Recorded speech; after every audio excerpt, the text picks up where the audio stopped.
BBC Radio Northampton. So, let us start then with the main news of the day, really, and there is a damning verdict on Tony Blair's decision to go to war in Iraq. We have concluded that the UK chose to join the invasion of Iraq before the peaceful options for disarmament had been exhausted.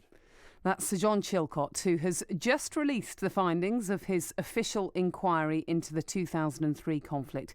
He says it was unnecessary, badly planned, and the chaos which followed the war was entirely predictable. The judgments about the severity of the threat posed by Iraq's weapons of mass destruction were presented with a certainty that was not justified. The planning and preparations for Iraq after Saddam Hussein were wholly inadequate. Well, the Liberal Democrat leader Tim Farron has called for an apology to be made in the wake of this report. 179 British troops died in Iraq, the majority of them in the 4 years after the invasion. The families of many of those who died have been holding a press conference. They were given the details of this report. They were allowed to look at it from 8 o'clock this morning. Let's speak to Janis Hetherington, who lives in Byfield. She's long campaigned against the Iraq War. She's involved with a website called Peace in Our Name. Hello, Janis. Hello there. Can I just say Eid Mubarak to all my Middle Eastern friends? Yes, you will. It's Eid today, of course. Yes, of course. So let us just talk about this. I mean, I appreciate it's only really been published in the last half hour or so it's difficult to absorb what has come out. But I mean, some of the main points, the UK chose to join this invasion before the peaceful options for disarmament had been exhausted. The weapons of mass destruction, the severity of that threat, well, it wasn't justified. There's some damning stuff coming out.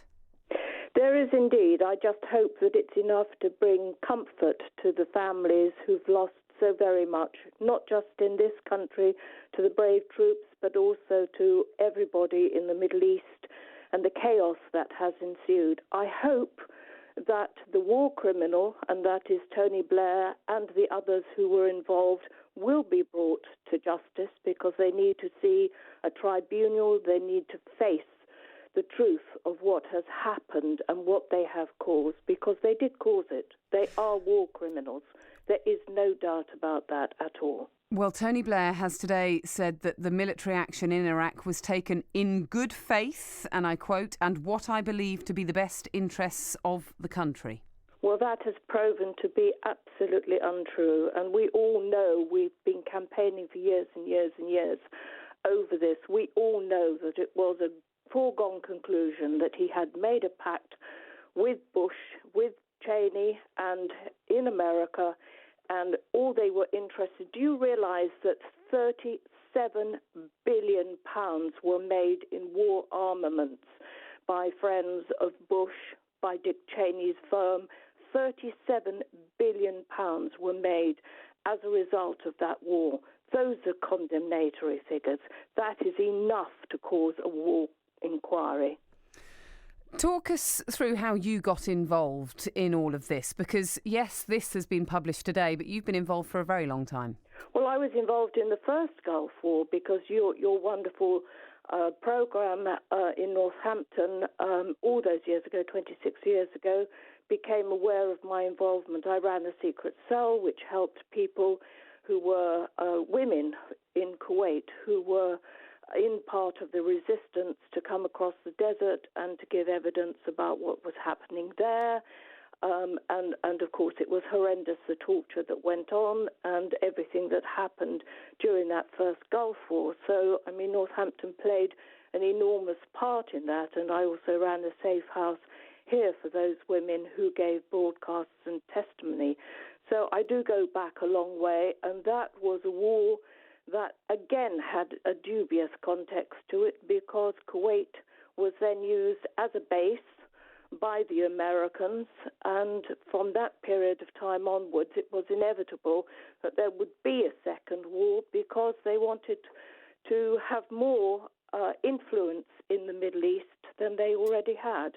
So it's all dubious, and I do think that absolutely, Tony Blair was complicit in that and is a warmonger and should be prosecuted. Well, let's face that point then of the fact that you were involved in the first war. If that's true, that then history then repeated itself with Iraq, are you satisfied now that we've had this report and it's over 2.5 million words? Are you satisfied that this wouldn't happen again? Because that's the key, isn't it?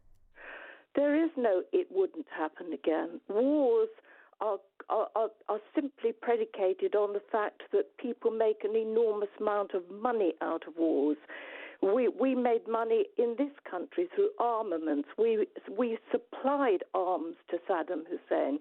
When Saddam Hussein was our friend and he went to war against Iran, we supplied him with arms. Some of those arms were actually used in the first Gulf War, and those were arms that came from this country. In fact, some of them came from not far from Northampton. And these people were employed in that business.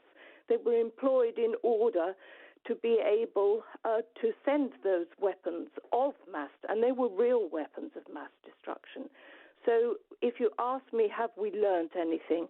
Ask that to the bankers. Ask that to the people who proliferate war, who make fortunes out of war. We're the poor people who suffer and see all the children hurt, maimed and destroyed. We see the phosphorus bombs that are falling in the Middle East. Those bombs don't come from nowhere. They come from so-called civilized countries. We supply them. Have we learnt anything? I doubt it. One of the accusations that is often levelled at Britain, and in this case often levelled at Tony Blair, is that he became George Bush's poodle. Well, I don't know if he was the poodle or whether George Bush was the poodle. I mean, who do you consider to have had more of the brain? George Bush was only a figurehead anyway. I mean, the people who were pulling the strings were people like Rumsfeld and Dick Cheney, who, I repeat, they made, with their firm Halliburton, they made billions, and they are still making billions. Ultimately, though, Janis, isn't Tony Blair, I mean, he was listening to his advisers. I mean, obviously, and as we have learnt today, his advisers were wrong, but he says he acted in good faith on the evidence that he was shown. Which advisers? Where did he get the advisers from? Were they part of our civil service? In which case, if those advisers were part and parcel of the civil service, who were they appointed by? I mean, you know, it's very easy for Tony Blair to say he was given false information. He was given false information from within the auspices of his own government. Janis, thank you very much for coming on. Your website, I know, we'll give it a little plug. Peace in Our Name, yes? Yes, www.peaceinourname.com. Do have a look at it.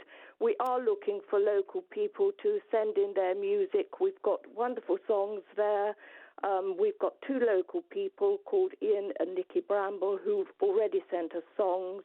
Walk into Jericho and Trouble So Hard. We've got loads of stuff up there, and we've got a history of the Middle East and a history of what it's like to actually suffer. So it's not a pretty sight. You can actually see the suffering of children, you can see the suffering of adults, but it tells the truth, and it's condemnatory of war. Janis, thank you for coming on. Janis Hetherington then lives in Byfield, long campaigned against the Iraq War and other wars, as she was saying, and she has that website called Peace in Our Name.